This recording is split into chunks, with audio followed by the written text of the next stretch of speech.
So I think we've all seen this piece before. Hello and welcome back to Jenna Gets Creative.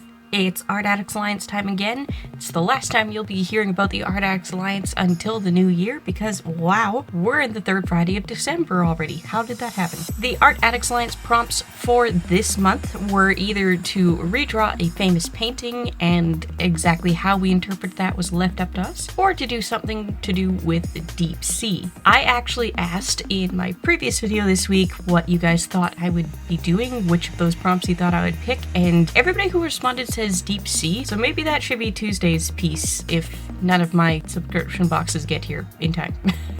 I am going to be doing a improvement, kind of, a correction, let's say a correction, on this famous Napoleon painting. So here we have Napoleon riding his famous Arabian stallion Marengo. Now the problem with this, first of all, let's just address Napoleon himself. First of all, dude, where's your helmet?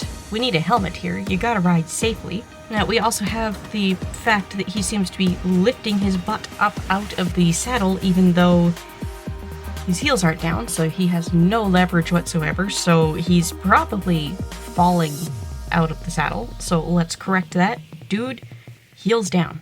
As for Marengo, okay, so we're looking very Baroque. We're looking like these horses, and we have way too much dump in this trunk. We are making quarter horses jealous.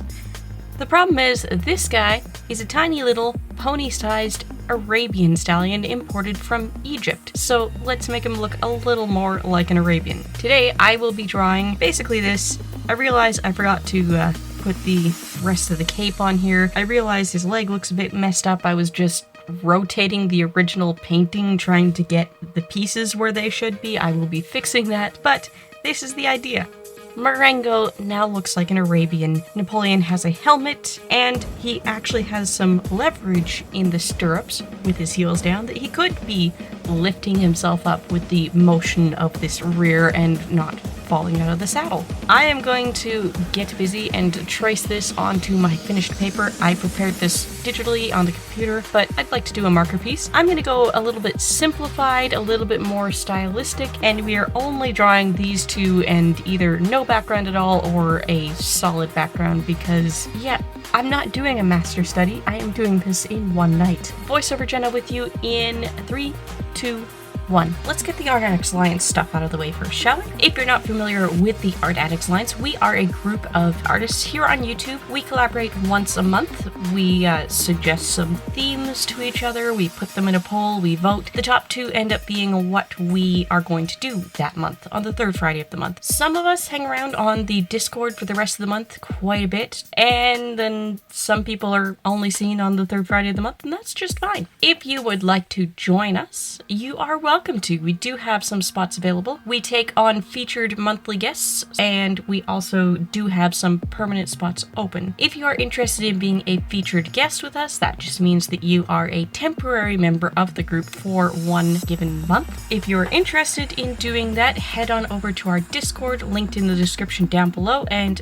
put in your application to be a guest. All we ask if you are going to be a guest is that you are active on YouTube. Art is at least one of the things you generally do, and you're at least 14 years of age, just to comply with YouTube stuff, couple laws, that kind of thing. If you are interested in joining us permanently and participating most months, if not all months, you are allowed to miss some, obviously, life happens. Then we ask that you have at least 100 subscribers, and we will ask for an audition video. If you feature with us, you can use that as your audition video. Otherwise, you are going to need to make a mock Art Addicts Alliance video. If you're hanging out on the Discord server, we do have a public side. You will know ahead of time what the themes are. You can just do your unofficial video alongside us on the same day, but you can also make your audition video at any time using any of the themes we have ever done. Completely up to you. The current Art Addicts Alliance members will then watch your audition video and we'll just sound off yes or no. Basically, we want to see, did you understand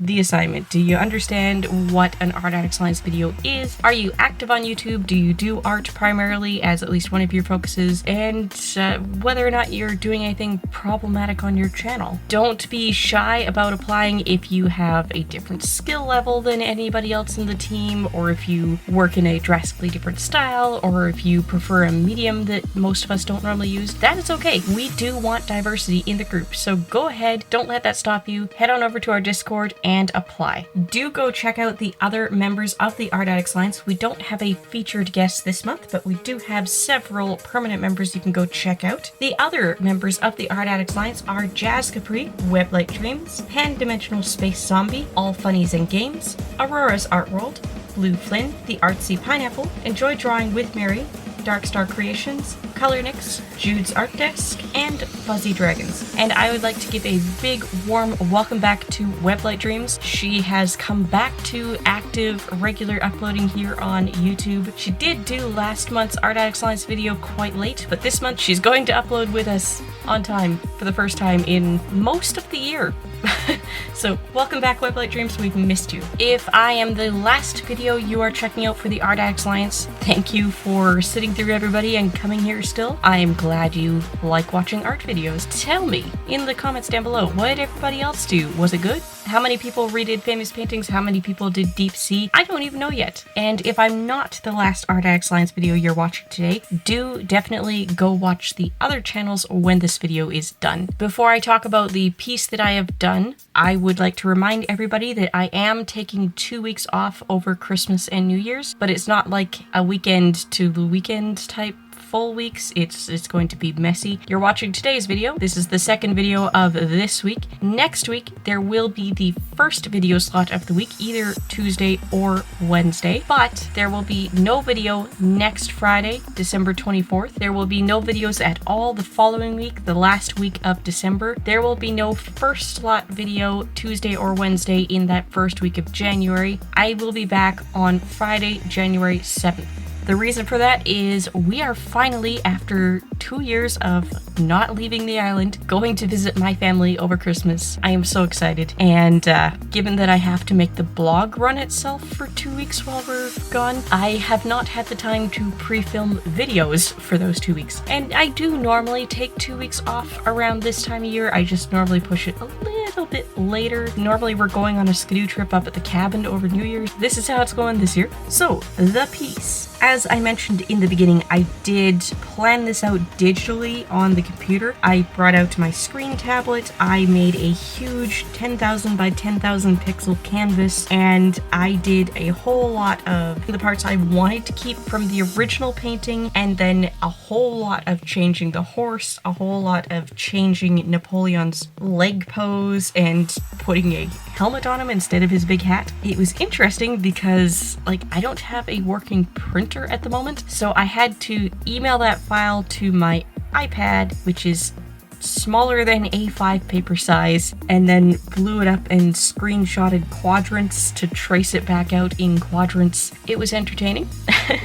So I'm sure that the line work of the final piece is not exactly the sketch I did digitally. Whatever, that's fine. I think the colors worked out quite nicely. I do think this looks quite true to the original painting. I'm not sure I darkened up the folds of the white fabric on Napoleon's outfit enough, but other than that, I'm quite happy with all of his colors. At the very end, you'll notice that I used some white gel pen to bring back the white in Marengo's eyes, and I've accidentally given him a like anime chibi cute glowing eye, and I did not mean to. I meant to bring out the corner whites because the original Marengo is very high energy spooked, and the whites of the eyes are showing. That's what I was meaning to do, but I used my bold gel pen and I shouldn't have. It still looks good. Napoleon's not looking directly at the viewer either, so like it's a slightly different angle than the original. I do really like the way Marengo turned out. So as I mentioned in the beginning, Napoleon's famous white-gray horse, Marengo, was an Egyptian Arabian stallion imported directly from Egypt. And he was actually technically a pony in height. He would have been under 14.3 hands, under 149, 150 centimeters. That's measuring the horse when it's standing completely still. You measure from the ground up to its shoulder blades, the withers at the base of the neck. That's how you measure horses, and that cut off 1.5 meters, 14 3 hands. That's the difference between pony height and regular horse height. So Marengo was quite small, but he was definitely an Arabian. He definitely had the more refined dished head, the more refined features overall, and the original artist really made him quite bulky, quite big-boned, quite muscular, like a Baroque,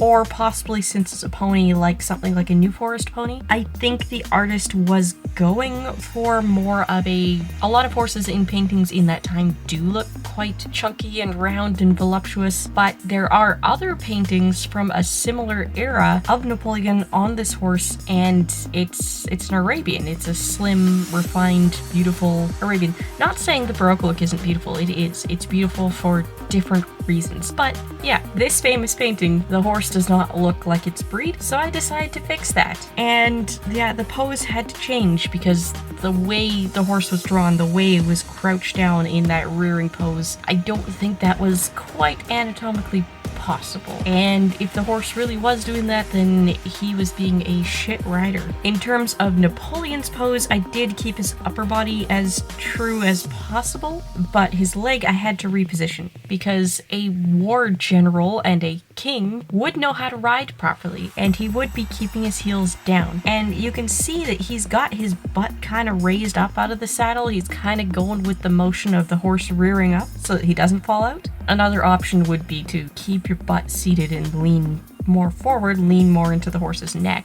But anyway, in order for him to get that leverage to lift himself out of the saddle and not be just falling out, he would need to be properly anchored in that stirrup, and in order to do that, he would need to have his heel down. If you have ever taken riding lessons, you have been told to keep those heels down. So somebody who grew up with a silver spoon in his mouth would know to keep his heels down. I don't know what the painter was thinking. Also, probably quite accurate that the king and the military leader was wearing the big fancy hat with the feather and everything, charging into war. But you know what? I was really going with the safe riding, so I put a helmet on him. I suppose I could have dressed it up, put the colors back on it, maybe put a feather or a metal or something back on it, made it look a little more like his hat did. But like I said before, not doing a master study. I am not spending days on this piece. I just did it in one evening after putting my daughter to bed. Overall, I really like it. This was fun. I would like to do things like this again, maybe with a little more planning and a little more time. If you're looking for more to watch, I've got some suggestions up on the left side of the screen now. Don't forget to like, comment, maybe even subscribe, and if you like living life creatively, whatever that means to you, I'd love to have you along for the ride. Bye guys!